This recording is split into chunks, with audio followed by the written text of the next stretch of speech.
Hello friends and students, I welcome you all in my video session of Civil Procedure Code 1908. In today's video session I am going to discuss about the concept of cost. अगर हम cost को के बारे में बात करें तो इसमें प्रोविजन CPC के अंदर डिफरेंट प्लेसेस में दिए गए हैं। Section number 35, section number 35A, section number 35B में कॉस्ट के बारे में प्रोविजंस दिए हैं और ऑर्डर में अगर हम ऑर्डर की बात करें तो ऑर्डर नंबर 20A कॉस्ट को इंडिकेट करता है। इन सभी प्रोविजंस को हम डिटेल में वन बाय वन स्टडी करेंगे। सबसे पहले हम बात करते हैं ऑर्डर सेक्शन नंबर 35 की, जिसकी हमारी सब हेडिंग भी है कॉस्ट। ये कहता है कि it is a discretionary power of court whether to award cost और not, by whom, by what property and by what extent. यानी कि ये कोर्ट के पास में एक डिस्क्रिशनरी पावर है कि कोर्ट चाहे अगर कोर्ट को लगता है कि सामने वाला कोई गलती कर रहा है तो उसके ऊपर कॉस्ट इंपोज कर सकती है। भले ही वो गलती कर रहा है लेकिन ये पावर कोर्ट की डिस्क्रिशनरी है। वो अगर चाहती है तो कॉस्ट लगा सकती है और अगर कोर्ट नहीं चाहती तो वो चाहे तो कॉस्ट ना भी लगाए। तो ये एक डिस्क्रिशनरी पावर है कोर्ट की कि अगर कोर्ट को लगता है कि अगर सामने वाली पार्टी कुछ गलत कर रही है तो उसके ऊपर कॉस्ट लगा सकती है। और साथ ही कोर्ट ये भी देखती है कि किस प्रॉपर्टी के अंदर से उस कॉस्ट को बियर किया जाएगा और किस एक्सटेंट तक ये कॉस्ट लग सकती है। ये सारी बातें हमको सेक्शन नंबर 35 बताता है। सबसे पहली बात ये जान लेनी बहुत जरूरी है कि कॉस्ट जो होती है हमारी वो एक खर्चा होता है। यानी कि जो एक पार्टी ने अगर अपनी प्लेंट को लाने में या रिटर्न स्टेटमेंट को लाने में या फिर खुद आने में या फिर विटनेसेस को लाने में जो खर्चा किया है, तो अगर लगता है सामने वाली पार्टी डिले कर रही है या फिर कुछ टैक्टिक्स अपना रही है जिसकी वजह से कोर्ट का टाइम बर्बाद हो रहा है, तो अगर इन सारी चीज़ों को के ऊपर कभी भी कोर्ट अगर लगता है कि ये सामने वाला कुछ गलत कर रहा है तो इन सभी चीज़ों के ऊपर कोर्ट कभी भी किसी वक्त भी कॉस्ट लगा सकती है। ये कोर्ट की डिस्क्रिशनरी पावर है और कोर्ट चाहे तो माफ भी कर सकती है, कोर्ट छोड़ भी सकती है। तो ये कोर्ट की अपनी पावर है कॉस्ट की, इसके ऊपर कोई एप्लीकेशन नहीं आती है और ना ही कोई कह सकता है कि इसके ऊपर कॉस्ट लगाई जाए। तो कॉस्ट के बारे में सेक्शन नंबर 35 के अंदर बस इतना ही बताता है कि ये डिस्क्रिशनरी पावर है हमारी कोर्ट की और कोर्ट चाहे तो इसको अवॉर्ड कर सकती है और चाहे तो इसको अवॉर्ड ना करे। किस प्रॉपर्टी में से ली जाएगी, किस एक्सटेंट तक ली जाएगी, ये सारी चीजें हमारे को सेक्शन नंबर 35 से पता चलती हैं। अब एक बड़ा ही इंपॉर्टेंट क्वेश्चन आता है कि क्या अगर कोर्ट के पास किसी ऐसे मैटर को ट्राई करने के लिए जुरिसडिक्शन नहीं है तो इसके बावजूद भी क्या कोर्ट कॉस्ट अवॉर्ड कर सकती है या कॉस्ट इंपोज करने के लिए ऑर्डर पास कर सकती है। तो सेक्शन नंबर 35 इस बात के लिए इंडिकेट करता है कि court can award the cost despite the fact that it does not have a jurisdiction to try the suit. यानी कि कोर्ट के द्वारा मैटर को ट्राई करने का जुरिसडिक्शन होना जरूरी नहीं है कॉस्ट को अवॉर्ड करने के लिए या कॉस्ट के लिए ऑर्डर पास करने के लिए। एंड कोर्ट को जुरिसडिक्शन का होना कोई ज़रूरी नहीं है। अगर कोर्ट के पास में जुरिसडिक्शन नहीं भी है और कोर्ट सपोज मतलब कहने का मतलब ये है कि कोर्ट के अंदर एक सूट आ गया और उस सूट को ट्राई करने के लिए कोर्ट के पास जुरिसडिक्शन नहीं है, तो क्या उस सूट के ऊपर भी कोर्ट कॉस्ट इंपोज कर सकती है? तो हाँ, बिल्कुल कोर्ट जो है कॉस्ट इंपोज कर सकती है, क्योंकि कोर्ट ये देखेगी कि भाई आप ये मैटर लेकर के कोर्ट के अंदर आए हो, यहाँ पे जुरिसडिक्शन था नहीं, आपने आकर के मैटर को फाइल कर दिया और दूसरी पार्टी का टाइम खराब हुआ और वो आई, उसने अपना जवाब दिया, उसने कहा कि सर यहाँ पे जुरिसडिक्शन ही नहीं बनता। तो एक पार्टी ने दूसरी पार्टी को एक तरीके से तंग किया, तो उसके ऊपर कोर्ट चाहे तो कॉस्ट इंपोज कर सकती है। यानी कि अगर कोर्ट के पास में किसी सूट को ट्राई करने का जुरिसडिक्शन नहीं भी है तब भी उस सूट के अंदर कोर्ट सामने वाली पार्टी के ऊपर कॉस्ट इंपोज कर सकती है। अब सेक्शन नंबर 35 के अंदर ही हम एक क्वेश्चन और देखते हैं। If court does not award any suit can a party bring separate suit for cost. यानी कि अगर कोर्ट ने किसी सूट के अंदर कॉस्ट को अवॉर्ड नहीं करा तो क्या पार्टी एक सेपरेट सूट लेकर के आ सकती है कॉस्ट का? तो answer is no. No separate suit is maintainable. यानी कि कॉस्ट के लिए कोई भी सेपरेट सूट मेंटेनेबल नहीं है। अगर कोर्ट ने कॉस्ट लगाई है तो वो पे करनी पड़ेगी, लेकिन अगर कोर्ट ने नहीं लगाई तो आप उसके लिए सेपरेट सूट लेकर के नहीं आ सकते। लेकिन एक केस लॉ है हमारा चंद्रशेखर वर्सेस मनोहर लाल AIR 1942। तो सबसे पहली चीज हम ये देखिए, where the court has jurisdiction to award cost. जहां पर कोर्ट के पास में ज्यूरिसडिक्शन है कॉस्ट को अवॉर्ड करने के लिए, तो उस जगह पर separate suit for court cost is not maintainable. यानी कि जहां पर ज्यूरिसडिक्शन है कॉस्ट लगाने का लेकिन कॉस्ट नहीं लगाई, उस जगह पर तो सेपरेट सूट आप नहीं ला सकते। कॉस्ट के लिए अगर आप सेपरेट सूट लेकर आते हैं तो वो मेंटेनेबल नहीं होगा, कोर्ट उसे एक्सेप्ट नहीं करेगी। उस जगह पर जिस जगह पर ज्यूरिसडिक्शन है कॉस्ट लगाने के लिए लेकिन लगाई नहीं गई। लेकिन अगर where the court has no jurisdiction to award cost but cost has incurred in that suit, यानी कि कोर्ट के पास ज्यूरिसडिक्शन तो नहीं थी सूट को ट्राई करने के लिए, लेकिन कोर्ट ने उस सूट के अंदर कॉस्ट को इनकर्ड कर दी, कॉस्ट को लगा दी। तो जो वो कॉस्ट लगाई गई है और लेकिन ज्यूरिसडिक्शन नहीं था लेकिन कॉस्ट लगा दी गई, तो in such situation separate suit is maintainable. तो ऐसे सिचुएशन के अंदर आप एक सेपरेट सूट लेकर के आ सकते हैं, क्योंकि वहां पर वो डैमेजेस क्लेम कर रहा है। वहां पे ज्यूरिसडिक्शन नहीं था लेकिन कॉस्ट लगा दी गई है, तो अब कुछ डैमेजेस हुए ना, तो उन डैमेजेस को क्लेम कर रहा है, क्योंकि उस कॉस्ट को रिकवर करने के लिए आप एक सूट लेकर के आ सकते हैं, सेपरेट सूट जो कि मेंटेनेबल होगा। अब हम देखते हैं टाइप्स ऑफ कॉस्ट क्या होती है। सेक्शन नंबर 35A और सेक्शन नंबर 35B के अंदर गिवन है टाइप्स ऑफ कॉस्ट। तो सेक्शन नंबर 35A हमारा ये कहता है कि compensatory cost for false and vexatious claims and defence. यानी कि अब ये आप समझ लीजिए कि अगर कोई भी पर्सन है जो एक केस लेकर के आता है, सेक्शन नंबर एक केस लेकर के आता है और उसके अंदर जो उसने अपने पॉइंट्स डाले हैं, जो उसने प्लेंट के अंदर अपने जो प्लीडिंग बनाई है उसके अंदर जो उसके पॉइंट्स हैं वो फॉल्स हैं या फिर वेक्सिशियस हैं, गलत हैं या फिर झूठे हैं, तो उसके ऊपर क्या होगा, कोर्ट को अगर लगता है कि जो ये मांग रहा है अपनी प्लेंट के अंदर ये सब गलत है और सारी बातें उसने झूठ लिखी हैं या कोई पार्ट उसने झूठ लिखा है, तो कोर्ट उसके ऊपर उस पार्टी के ऊपर कॉस्ट लगा सकती है और वो कॉस्ट उसको दूसरी पार्टी को पे करना होगा।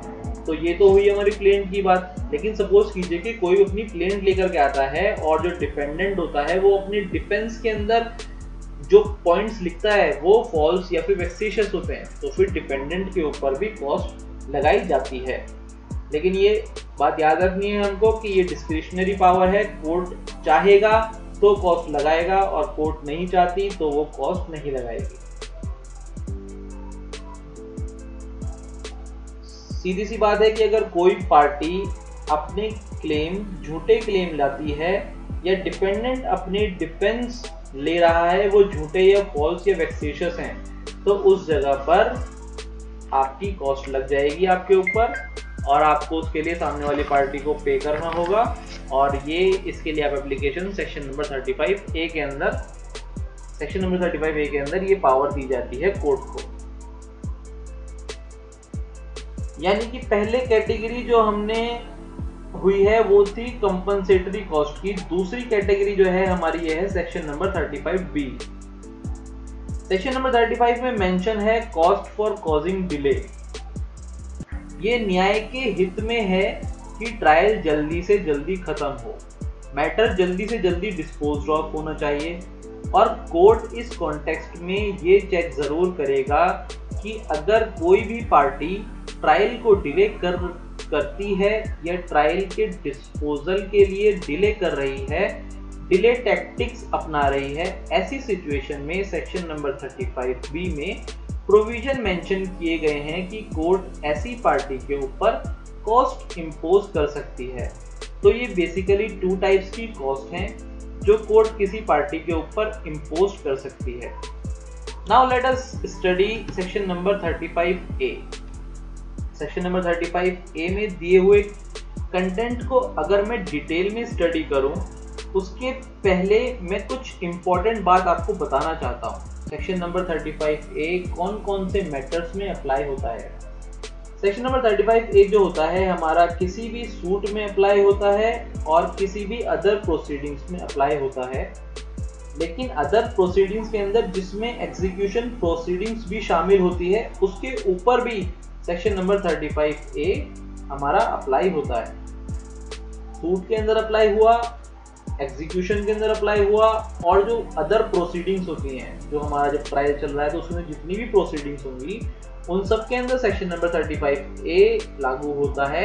लागू होने का मतलब है कि इन सूट के अंदर या एग्जीक्यूशन के अंदर या प्रोसीडिंग के अंदर किसी के अंदर भी अगर कोर्ट को लगता है कि यहाँ पर गलत हो रहा है, यहाँ पे ये चीज़ फॉल्स आई है, ये वेक्सिशियस है, ये गलत बात आ रही है यहाँ पर, तो उस जगह पर कोर्ट कॉस्ट लगा सकती है।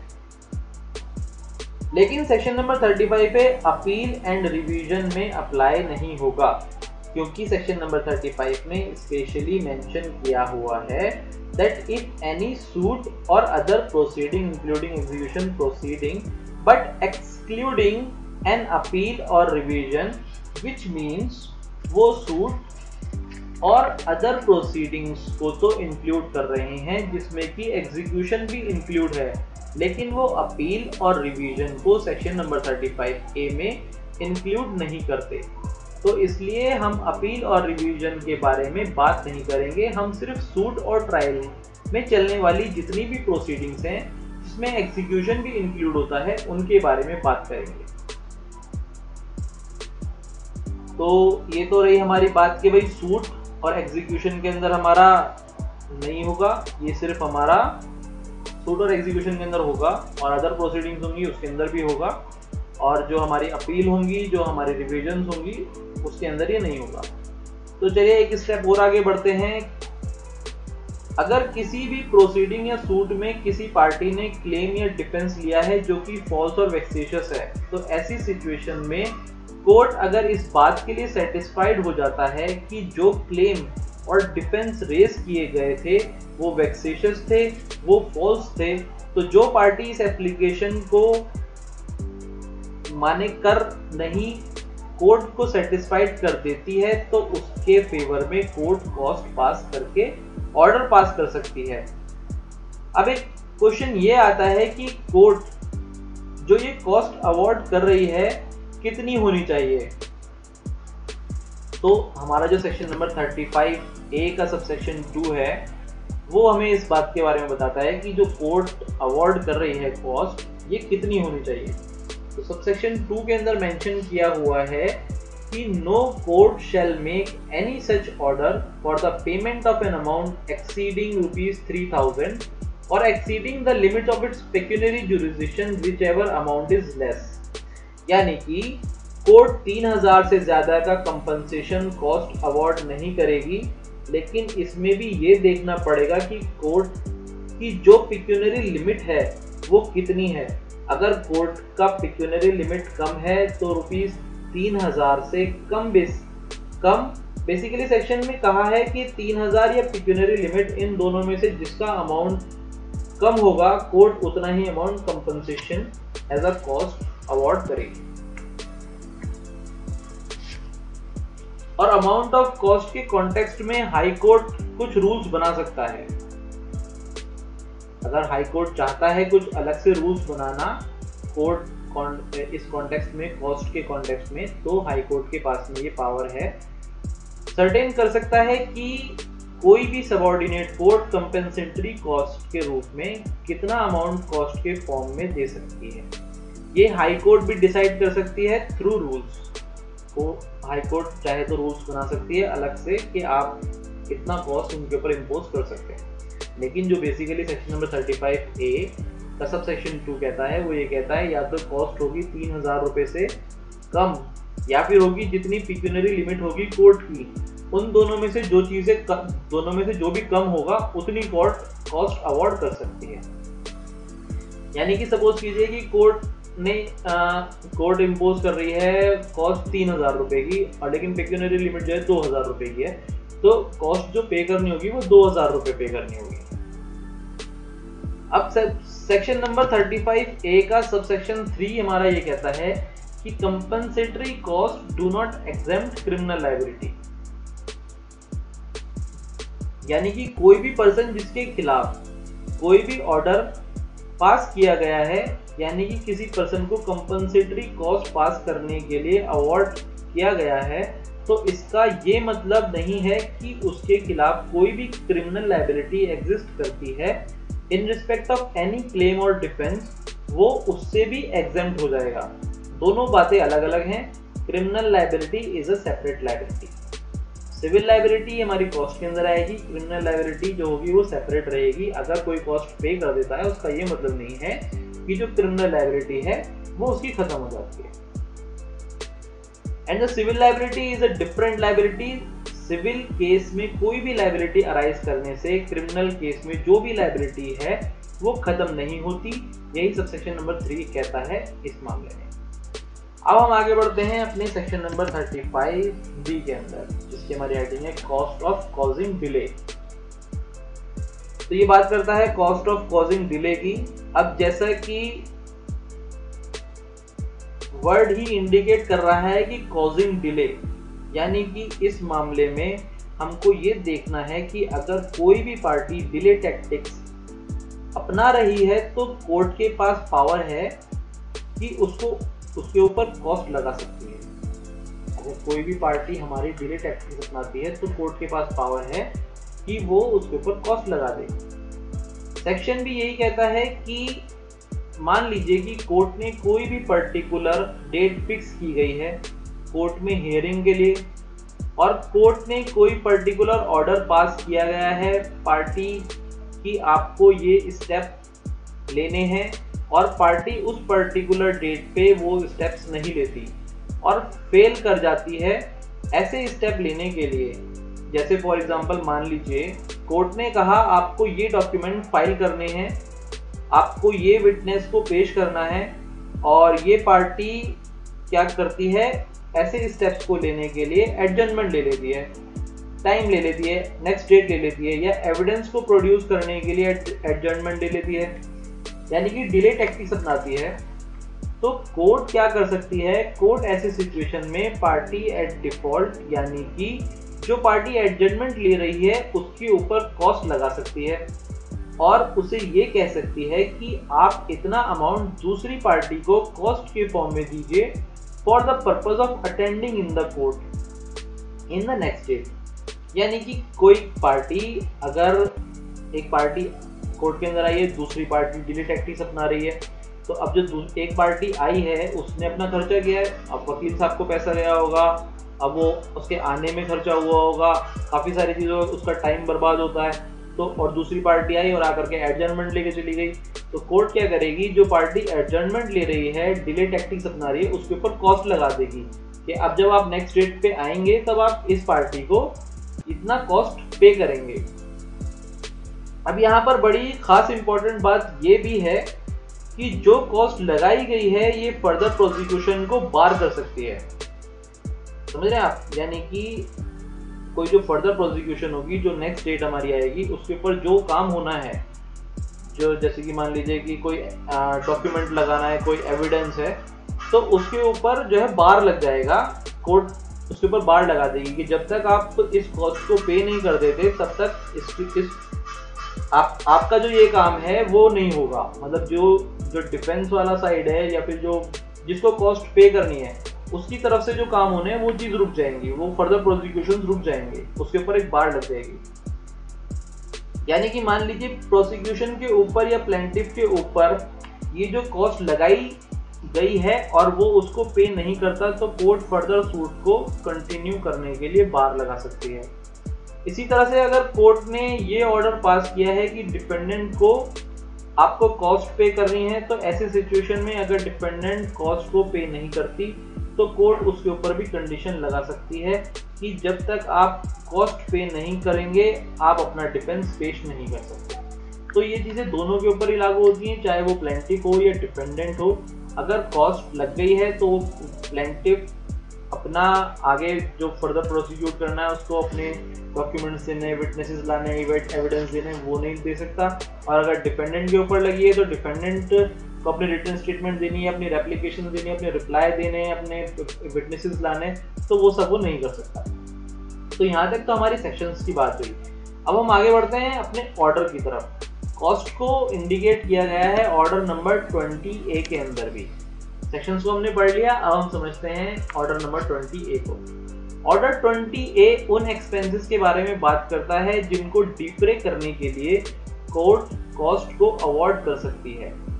चलिए इन particular different kinds of expenses जिनको डिफरे करने के लिए कॉस्ट को कोर्ट पास कर सकती है उनको वन बाय वन स्टडी करते हैं। जो पहली कैटेगरी है वो ये कहती है कि सूट इंस्टीट्यूट होने से पहले पार्टी को जो भी नोटिस दिया जाता है उस नोटिस के लिए जो भी एक्सपेंसेस होते हैं उसके कॉन्टेक्स्ट में कॉस्ट लगाई जा सकती है। यानी कि meaning thereby expenditure incurred by giving any notice required to be given by law for the institution of the suit. यानी कि कानून में अगर कोई भी प्रोविजन दिया है कि सूट को इंस्टीट्यूट करने से पहले दूसरी पार्टी को मैंडेटरी नोटिस देना जरूरी है, तो ये जो कॉस्ट है ऐसे एक्सपेंस को डिफरे करने के लिए भी दी जा सकती है। दूसरी कैटेगरी ये कहती है कि हालांकि लॉ में ये प्रोवाइड नहीं किया कि मैंडेटरी नोटिस देना जरूरी है, लेकिन पार्टी कंसर्न ने कोई नोटिस दूसरी पार्टी को दिया है before the institution of suit, तो ऐसे नोटिस के कंसर्न में जो भी एक्सपेंसेस हुए हैं उसको डिफरे करने के लिए भी कोर्ट कॉस्ट अवॉर्ड कर सकती है। ये सेकंड कंडीशन हो गई। अब हमारी थर्ड कंडीशन है, मान लीजिए आप कोई भी प्लेडिंग तैयार कर रहे हैं, कोई भी प्लेन तैयार कर रहे हैं, आप रिटर्न स्टेटमेंट तैयार कर रहे हैं, रेडी कर रहे हैं, उसके लिए जो भी आपके एक्सपेंसेस आ रहे हैं जैसे कि टाइपिंग का एक्सपेंस हो गया, राइटिंग प्रिंटिंग का एक्सपेंस हो गया, वो सब भी कोर्ट कॉस्ट के रूप में अवॉर्ड कर सकती है और इन एक्सपेंसेस को डिफरे करने के लिए कोर्ट ऑर्डर पास कर सकती है। अब हमारा फोर्थ पॉइंट कहता है कि charge paid by the party for inspection of record for the purpose of the suit. यानी कि कोर्ट ऑफ रिकॉर्ड को इंस्पेक्ट करने के लिए जो भी एक्सपेंसेस होते हैं उसके कॉन्टेक्स्ट में भी कोर्ट कॉस्ट अवॉर्ड कर सकती है। जब हमारे ऊपर कोई केस आता है तो पार्टी क्या करती है, पार्टी जाती है कोर्ट के अंदर और इंस्पेक्शन करती है अपने केस के बारे में कि भाई क्या क्या इन्होंने एप्लीकेशंस लगाई हैं, और या फिर कोई केस चल रहा होता है ऑलरेडी तो उसके ऊपर भी जो पार्टी कंसर्न होती हैं वो जा करके अगर उनको कोई डॉक्यूमेंट मिसिंग होता है या फिर कुछ ऐसा होता है कि भाई उन तक नहीं पहुंचा तो वो जा करके कोर्ट के अंदर इंस्पेक्शन करती है। तो इंस्पेक्शन करने में भी एक खर्चा आता है, तो उस खर्चे को भी बियर करवाने के लिए उसके लिए भी कोर्ट जो है कॉस्ट अवॉर्ड कर सकती है। अब हमारा फिफ्थ पॉइंट है। फिफ्थ पॉइंट के अंदर कंडीशन हमें ये गिवन है कि expenditure incurred by a party to produce witness even though not summon through the court. यानी कि जिन विटनेसेस को सम्मन किया गया है उनके ऊपर जो एक्सपेंडिचर होगा उसके लिए तो कोर्ट कॉस्ट इम्पोज कर ही सकती है, लेकिन जिन विटनेसेस को कोर्ट ने सम्मन नहीं किया लेकिन पार्टी उन विटनेसेस को प्रोड्यूस करती है तो कोर्ट में, तो उसके एक्सपेंडिचर के लिए भी कोर्ट कॉस्ट इम्पोज कर सकती है। अगर कोर्ट ने कहा है, सम्मन करा है किसी पार्टी को कि आपको ये विटनेस लेकर के आना है, तो उसके ऊपर तो कॉस्ट इम्पोज होगी हो सकती है, क्योंकि कोर्ट की डिस्क्रिशनरी पावर है, चाहे तो कोर्ट कर सकती है चाहे तो ना करे। लेकिन अगर सम्मन नहीं करा कोर्ट ने लेकिन फिर भी प्रोड्यूस कर रहे हैं विटनेसेस को, तो उसके ऊपर भी कोर्ट जो है कॉस्ट इम्पोज कर सकती है। अब हमारी सिक्स्थ कैटेगरी ये कहती है कि अगर कोई भी अपील फाइल होती है और उस अपील को फाइल करने के लिए जो भी जजमेंट की कॉपी या डिक्री को लेने के लिए जो भी एक्सपेंसेस आते हैं उन एक्सपेंसेस को लेने के लिए भी कोर्ट कॉस्ट इम्पोज कर सकती है। तो कोर्ट जैसे आप अपील फाइल करने के लिए जाते हैं तो आपको उसके लिए जजमेंट की कॉपी की ज़रूरत पड़ेगी या डिक्री की ज़रूरत पड़ेगी। तो जो जजमेंट की कॉपी लेने के लिए जो कोर्ट के अंदर एक्सपेंसेस आपको खर्च करने पड़ेंगे उसकी सर्टिफाइड कॉपी निकलवाने में जो आपका खर्च आएगा, तो उन एक्सपेंसेस को डिफ्रे करने के लिए भी कोर्ट चाहे तो कॉस्ट लगा सकती है। तो कोर्ट के कॉस्ट के कंटेक्स्ट में आज इतना ही। आई होप आपको कॉस्ट के बारे में पूरी इंफॉर्मेशन मिल गई होगी। अगर आपको मेरी ये वीडियो अच्छी लगी है तो प्लीज़ इस वीडियो को लाइक करें, अपने फ्रेंड्स के अंदर इसको शेयर करें और मेरे चैनल को सब्सक्राइब करें।